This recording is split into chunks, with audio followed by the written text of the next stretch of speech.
Olá, eu sou uma atriz de teatro que dirige, sou uma diretora que escreve e uma autora que pesquisa. Meu nome é Rita Clemente, eu sou artista da cena. Não vou ser mais nem quente nem frio. Eu vou ser morna. Eu vou morrer morna, sem entusiasmo.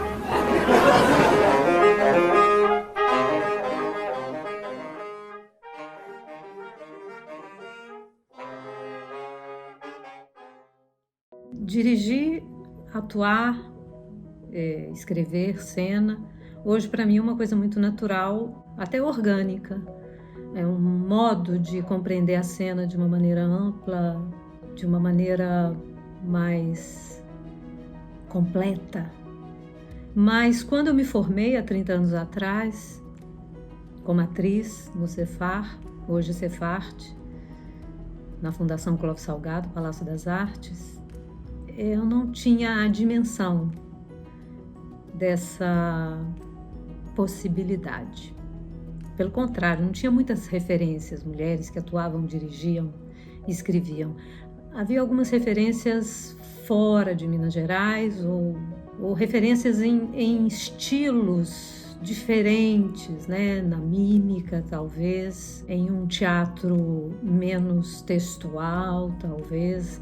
Havia algumas experimentações nesse sentido.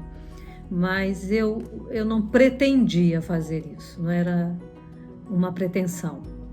Não, foi alguma coisa muito orgânica que aconteceu por contingências de toda a ordem. Isso só contribuiu para a minha formação, para as minhas experiências e para me constituir como artista.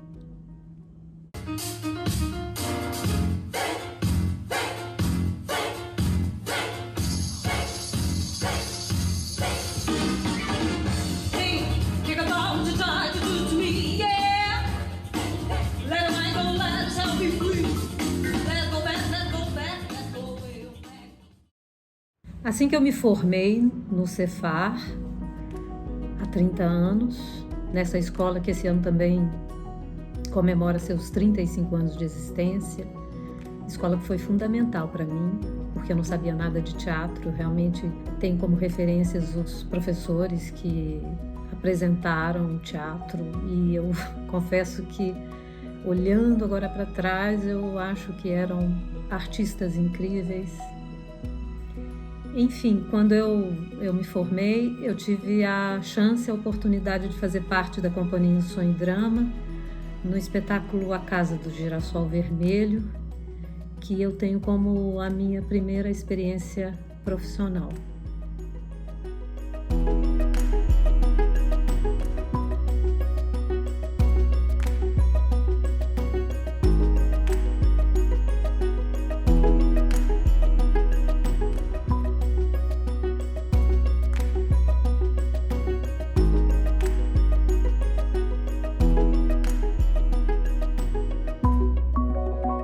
Paralelamente ao trabalho com a Companhia Sonho e Drama, nessa época, por volta de 1991, eu continuei dando aulas no Palácio das Artes, porque assim que eu me formei fui convidada a trabalhar na escola de teatro, que foi uma segunda escola, né? Uma escola de direção teatral, eu acho. Assim, eu acho que na medida que você começa a dar aula, naturalmente você começa a dirigir, naturalmente você começa a ver a cena por um outro ângulo, de outra maneira. Eu devo admitir que havia um certo conflito em tudo isso, e ainda há. Mas também preciso confessar que isso me ensinou muita coisa. Isso de dar aula, isso de dirigir, isso de estudar um pouco mais, isso acabou gerando em mim uma vontade de criar, não só uma vontade de estar em cena, mas uma vontade de criar a cena.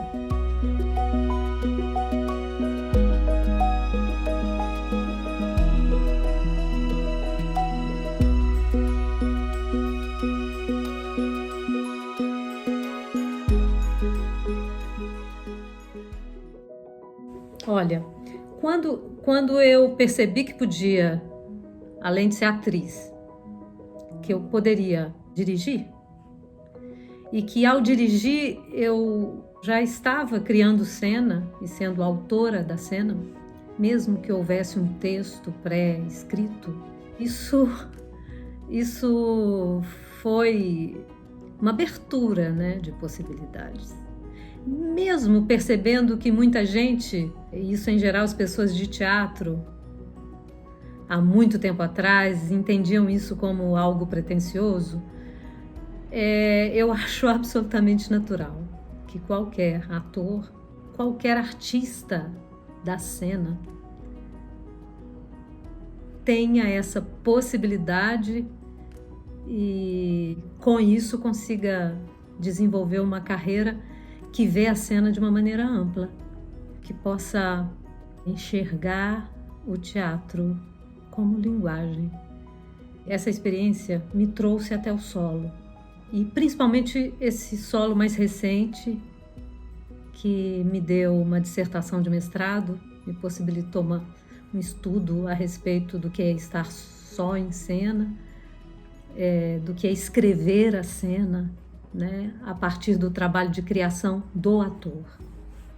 Eu acho que nesse momento essas funções se encontram nesse estudo sobre o solo. Eu acho que é nesse ponto em que eu também me encontro nesse momento, de pensar o trabalho do ator como um trabalho de criação, mas não se trata daquele ator criativo, entende? Aquele ator criativo que enfim, faz tudo. Não é sobre isso. Há uma contradição importante de que criar não é necessariamente ter ideias, mas sim articular os vocabulários de cena. 19h45 em ponto, nem mais nem menos. Então, o garoto pontual com acaso e sem capacete, meio surdo, com aqueles fones de ouvido, após o impacto com o carro, foi projetado a mais de 2 metros de distância daquele local que agora, pensando assim, parece, não passou de um encontro. Eu tive muitas referências, sim, no teatro. No teatro mineiro, eu tive os professores, porque foi através deles, dos meus professores há 30 anos atrás, na escola do Palácio das Artes, foi através deles que eu conheci o teatro. E eu tive a sorte de ter professores muito diferentes. Alguns tinham uma pegada mais corporal, outros tinham uma pegada realista muito forte. E é essa diferença e quase essa contradição que me abriu os olhos, que me abriu o coração, que me deu a possibilidade de enxergar o teatro como linguagem, porque se não fosse assim, talvez eu tivesse caminhado para uma escolha que nega alguma outra coisa, né? E eu me sinto grata por ter tido essa experiência que se deu através da fricção entre posições tão diferentes, né? Essa é a minha história como aluna, né? Eu tive referências de todos os lados, né? Gêneros e estéticas, talvez. Eu não vou falar os nomes desses professores porque eu posso esquecer de algum, e isso não seria bom. Mas eu tive muita sorte. E acho que a formação para um artista, principalmente para um artista da cena, é fundamental. A gente quebra algumas barreiras na formação, sabe? Algumas ilusões, algum desejo de inovação que sempre é bom ter, de renovação principalmente. Acho que o universo feminino fala muito sobre renovação, mais sobre renovação do que sobre inovação. E essa renovação, que é sempre muito importante, quando a gente quebra a barreira do preconceito, ela se abre, né?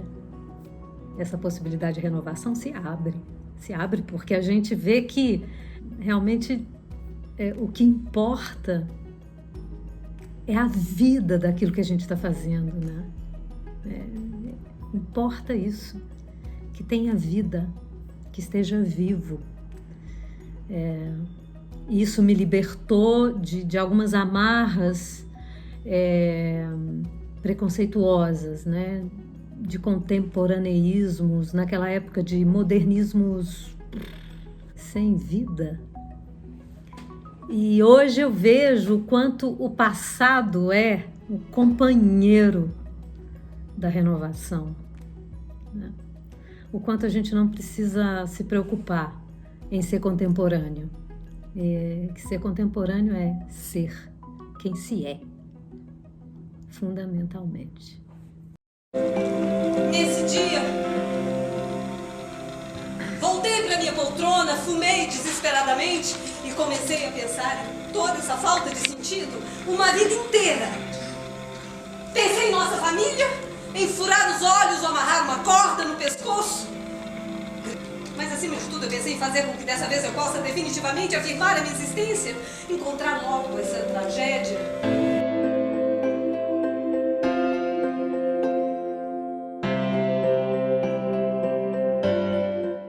Sobre esse tema das referências, eu tive muitas referências literárias. Eu fui uma adolescente que ia para a biblioteca pública de Nova Lima, onde eu morava. E ali eu lia tudo que eu, a princípio, não conhecia, o que a escola não tinha me apresentado. E nessa biblioteca não tinha muita dramaturgia, enfim. Mas tinha muito livro clássico europeu, coisas que eu li que foram muito importantes para mim, mas que eu tive que reler depois, né? Afinal de contas, eu não tinha a menor maturidade intelectual para entender essas coisas. Mas eu fiz o meu universo criativo ali, na Biblioteca Pública de Nova Lima. E conheci talvez uma das maiores referências para mim, que é a Virginia Woolf. Nossas conversas têm sido determinantes. Vou de novo. Nossas conversas têm sido determinantes.